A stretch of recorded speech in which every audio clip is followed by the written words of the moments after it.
Bonjour à tous.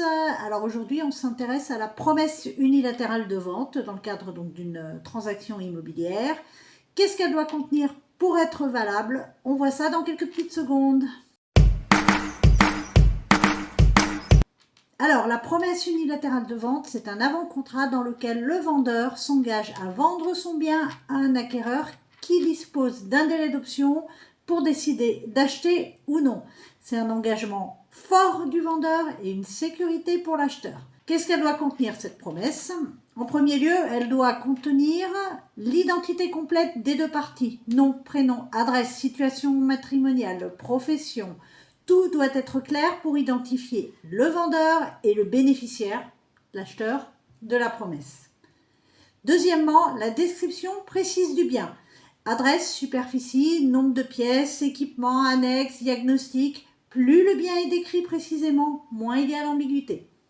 Troisièmement, le prix de vente et les conditions de paiement. Il doit être indiqué noir sur blanc, ainsi que les modalités. Paiement comptant, financement bancaire, apport personnel. Quatrièmement, la durée de validité de la promesse. On appelle ça le délai d'option. Pendant cette période, le bénéficiaire peut décider d'acheter ou non. Cinquièmement, l'indemnité d'immobilisation. En général, entre 5 et 10% du prix du bien. Elle est versée par l'acquéreur pour réserver le bien et reste acquise au vendeur si l'acheteur renonce sans motif valable. Sixièmement, les conditions suspensives, très important. Ça peut être l'obtention du prêt, c'est la plus courante, l'absence de servitude majeure, des autorisations d'urbanisme.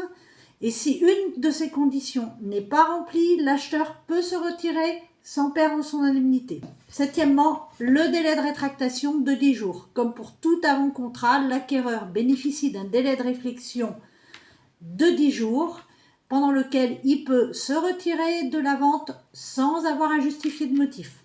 Huitièmement, les annexes obligatoires, les diagnostics techniques, le règlement de copropriété, le carnet d'entretien, les PV d'assemblée, les relevés de charges. Tout doit être joint pour une promesse valable et transparente. Vous l'aurez compris, la promesse unilatérale de vente est un document très structurant et structuré. Elle encadre, sécurise et formalise l'engagement du vendeur. Voilà, alors j'espère que cette vidéo vous a plu. Si c'est le cas, vous n'hésitez pas à commenter, à liker, à partager et surtout à vous abonner. Quant à moi, je vous dis à très vite pour un nouvel épisode de Dis-moi Mama. Ciao!